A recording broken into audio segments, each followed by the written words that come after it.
Good evening, Zimbabwe. This is Change Radio News. Today is Thursday, 12th February 2026, and the news is read by Divine Nambira. Here are the news headlines. Citizens place hopes on President Chamisa for a people-driven government. Mnangagwa and Chiwenga clash over the constitutional amendment bill. And CIO warns Mnangagwa against term extension in leaked memo.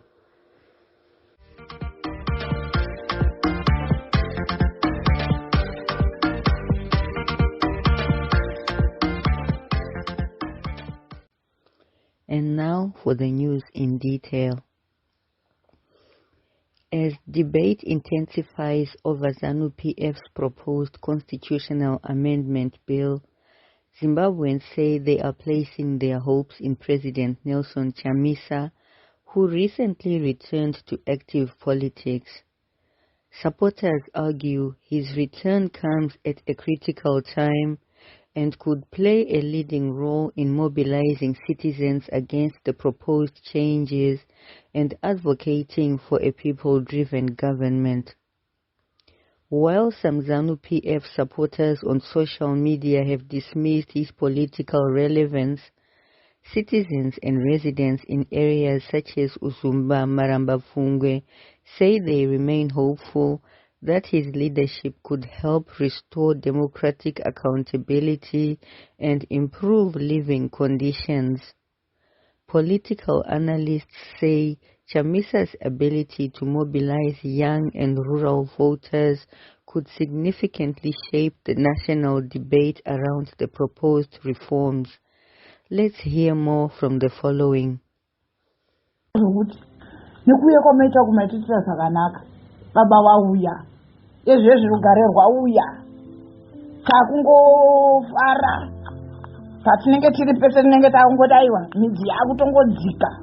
Achamisa atisati tambowa mhoresa udayeso pamwiwa akononondo anomhoresa achamisa ndakangwa mhoresa udayesoka tatopinda kudenga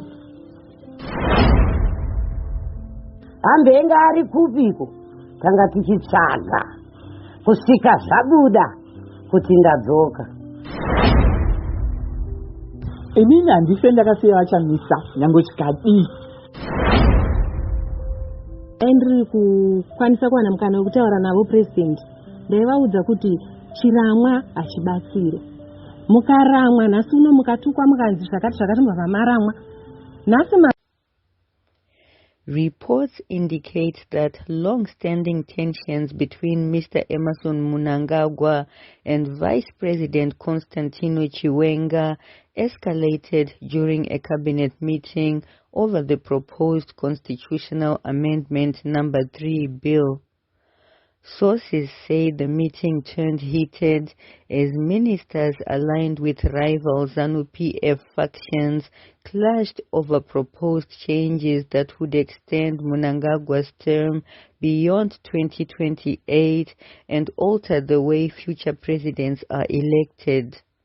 Justice Minister Ziyambi presented the proposals, describing them as measures aimed at promoting political stability and policy continuity. However, Chiwenga reportedly strongly opposed the amendments, arguing they undermine democratic principles and liberation war values. The developments come amid growing debate over succession and the proposed 2030 term extension, highlighting deepening divisions within the ruling party.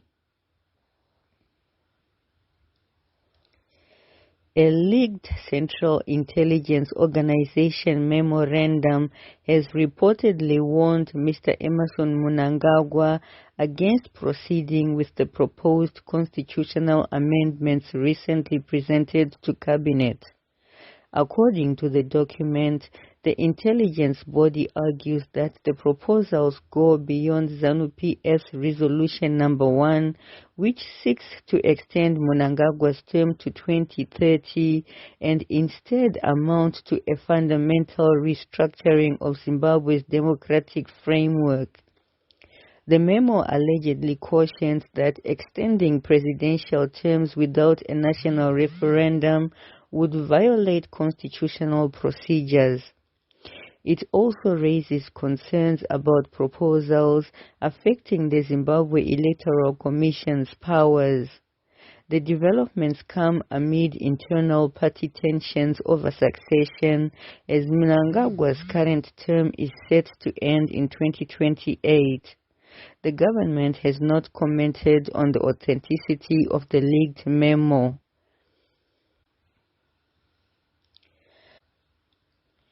The Sikhala-Led National Democratic Working Group has petitioned the African Union, urging it to intervene against ZANU-PF's proposed constitutional amendments that would extend President Emmerson Mnangagwa's term of office. In a letter dated 11 February to the AU Commission Chair Mahmoud Ali Yusuf, Acting Chairperson Zenzonkomo described the move as a constitutional coup, citing AU protocols such as the Lome Declaration. The group warned of escalating repression and called for Zimbabwe's suspension under Article 30 of the AU Constitutive Act. The African Union has yet to respond. Political commentator Mawarire claims Mr. Emmerson Mnangagwa and Justice Minister Ziyambi plan to use a prisoner amnesty to secretly empty jails, making room to detain opponents of his bid to extend his term beyond 2028.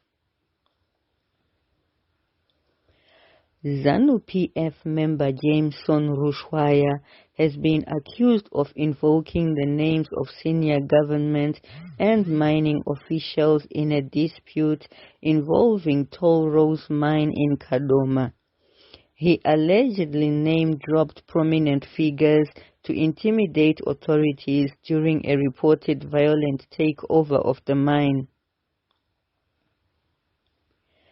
ZANU-PF has also been drawn into controversy after party spokesperson Christopher Muchangwa called for the late war veteran Blessed Geza to be declared a national hero. Geza, who died last Friday in South Africa, had reportedly led protests against extending Emmerson Mnangagwa's term to 2030 and faced treason charges before going into exile.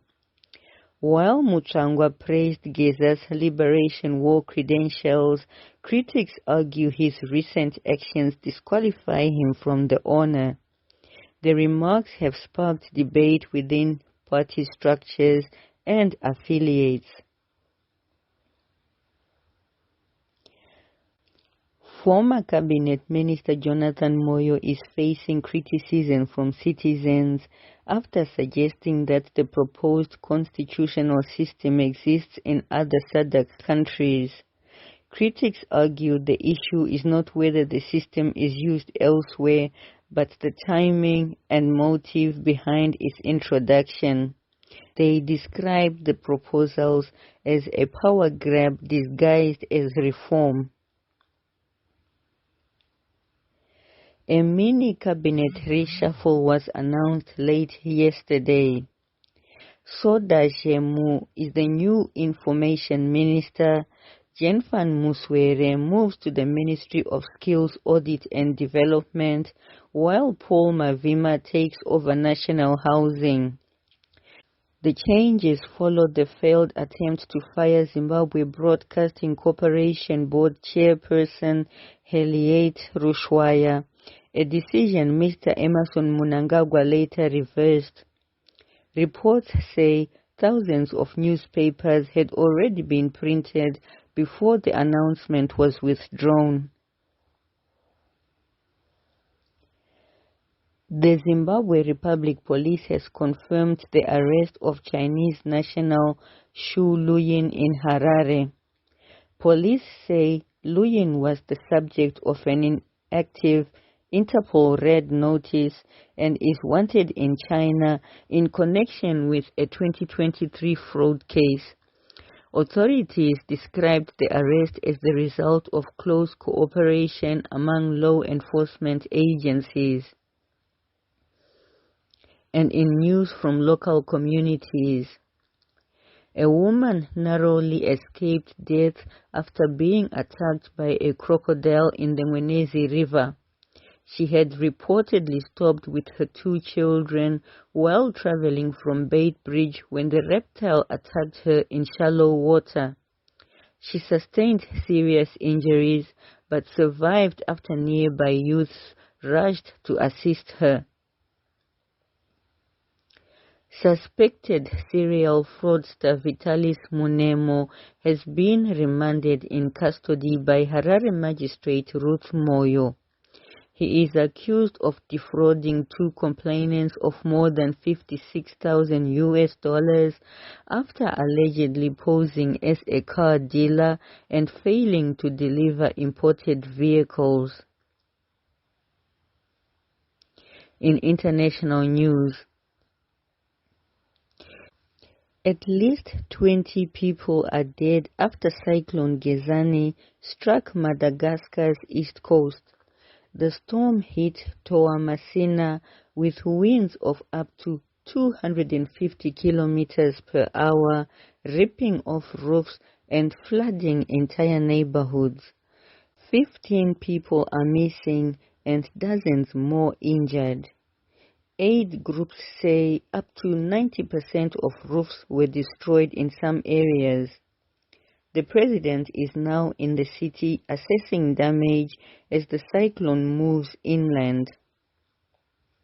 And finally, in sports news, Zimbabwe cricket head coach Justin Summons has urged his players to focus on execution as they prepare to face Australia tomorrow in their second ICC Men's T20 World Cup match in Colombo. The Chevrons head into the match following an 8-wicket victory over Oman, although there are fitness concerns over Brendan Taylor.